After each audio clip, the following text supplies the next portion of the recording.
देखो, If you are a graphic designer and you know logo design, then you should also know brochure design. You should also know illustration. You can learn high-end 2D modeling, 3D modeling, there is no harm in that. Go ahead and learn video editing, video animation. If you stay in one field, then you will do what I did. I used to play Drupal until 2015, Drupal disappeared. I also disappeared. Then in 2016, I revived it again. WordPress, mobile app development, at that time Nene Parwan was rising. So the request is to keep improving your skill set. If you stay on one skill set, then you will get bored. How to learn skill set? 90 days. Udemy.com.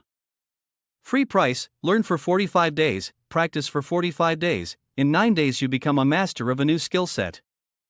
But many students have succeeded in this formula. So keep improving your skills.